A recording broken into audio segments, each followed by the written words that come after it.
Hi guys, and welcome back to my channel. Sean the Buffalo's channel is, and we are showcasing our Gardevoir GX profile. Now, I should have uploaded this on the Saturday.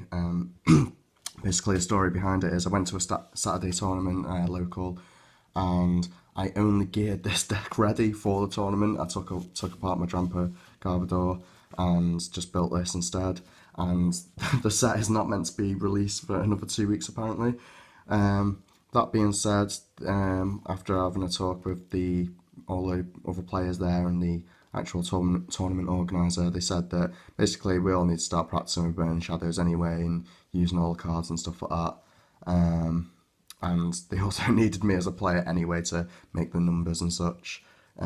So with the necessity for practice against the Burning Shadows cards and the necessity to use them as well for the other players, like using Kiawe and stuff, obviously it was necessary to get a grip on what cards people are going to be using and such. So I went against Turtonace of Volcanion round 1 and 2-0'd that within about 10 minutes. Alolan Ninetales, one of the greatest, one of the good decks in the formats at the very least, especially due to Luminous Barrier Ninetales. Had no hope against this. I 2-0'd that person in approximately 10 minutes. And in fact, the Alolan Ninetales player wasn't even able to take a prize against me because 2 energies on their Pokemon with 210 HP just seems to be, for some reason, too much. But to be fair, I was just seeing all my choice bands, and I was just opening broke against that deck. I would have been turned to Rare Candy Gardevoir in if I wasn't getting End out of my hands, but I was still getting End into Rare Candy and Ultra Ball anyway, so not too bad, I suppose. So anyway, let's get into the deck profile. I'm running a build slightly different from most players. I say a build slightly different from most players. People now are tending to opt for 4 Gardevoir, but sorry about that guys, not the best camera. I am opting for the 3 Gardevoir and the 1 Glade, because inherently stage 2 decks do brick a lot, and Premonition, if you've got it on board, especially even in late games with needing to get back into it from being end down and things like that.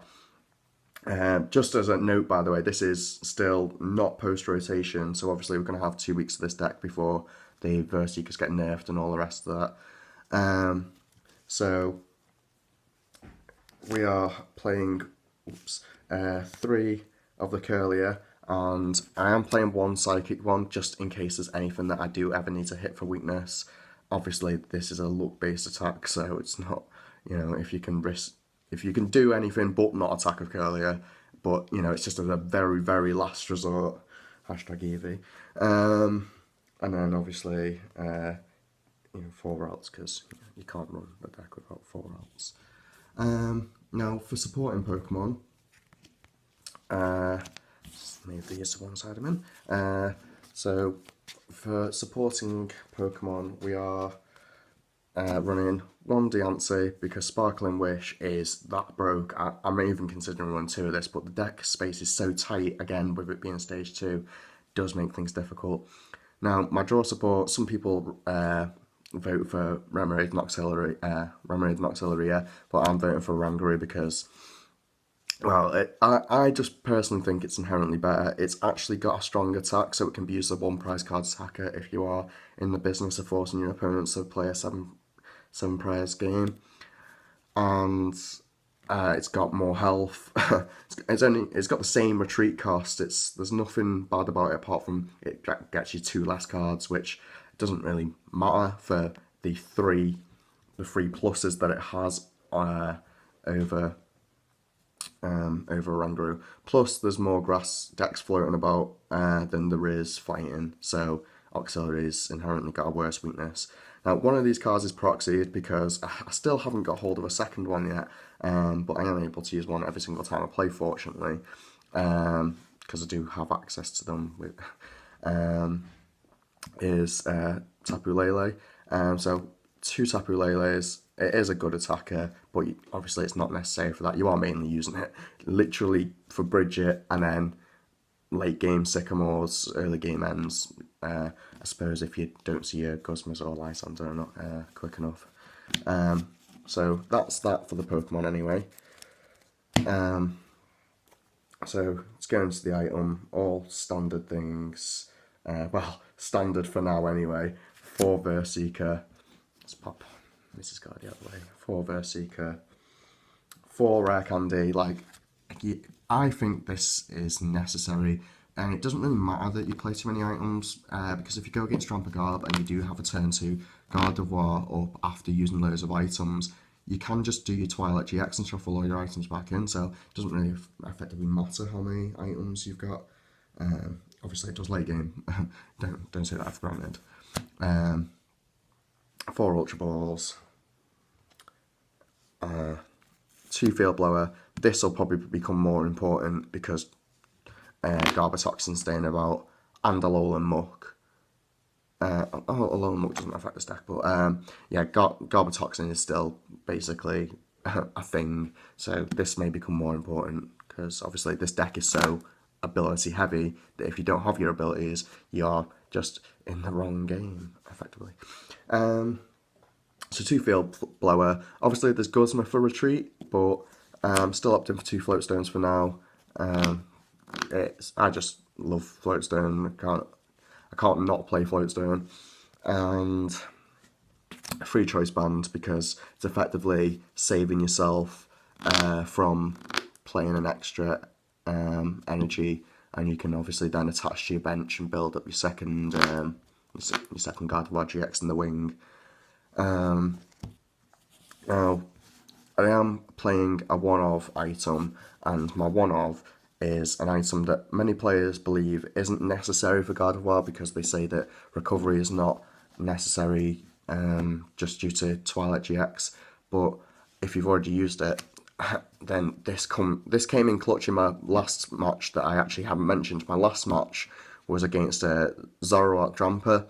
Now, because this was my first time playing the deck, and I've only been playing this game about 9 months, as you guys may know, I did make a misplay where I attached one too many energies to my Gardevoir GX and allowed the Zoroark break to take an infinite force, 1-hit KO on my Gardevoir, but that was still a match that I 2-0'd anyway as well in the long run.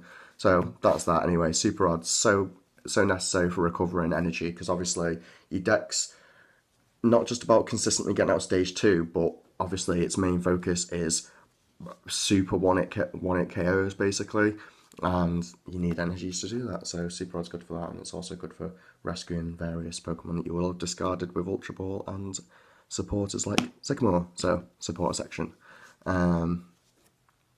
Sycamore 3N, probably be going to 4, and some other supporters going in like an extra Guzma and things when Verseeker gets rotated out. This will probably be going to 4 as well, to be honest, but I don't know. This will probably be going to 1 in for the case of Guzma, because Retreat in this deck, because it's so easy to build up a bench Pokemon, that it then forces your opponent to Guzma for the turn, which may in some cases be a suboptimal play, depends on how dead the hand is and this, that and the other.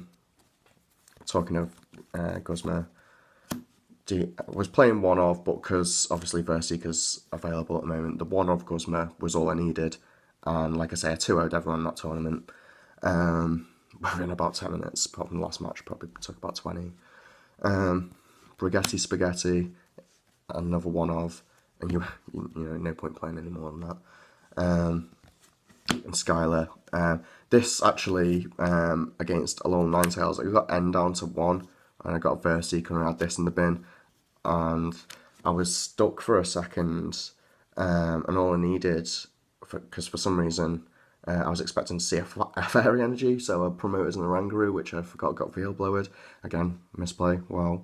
But yeah, I Verseekered into a Skylar, and rather than Verseeker for Sycamore to try and attempt to find the Floatstone or the Fairy Garden, just went Skylar for the Floatstone and retreated into Gardevoir GX and took a 1-hit kill. So that's it for supporters. One more one-of card just for retreat is just literally the one-of Fairy Garden. Would rather play this than a third Floatstone. Again, I'm already playing risky with items. And obviously, counter stadiums is just important pretty much every format, so it's worth having just the one. And then 9. No, sorry. Yeah, it is 9. 9 Fairy Energy, and you have 4 double colourless. And, you know, because obviously attacking is so important, and the best thing about Gardevoir is obviously Secret Spring. It's not just the power of Infinite Force, it's the fact that basically it takes Mega Mewtwo to a whole new dimension, because it's like you've got your own energy acceleration, you don't rely on Mega Turbos, you don't rely on Mox Elixirs and things like that. You have Secret Spring, and that's why you run a high count of energy 13, which effectively can be 16 if you super add free energies back, which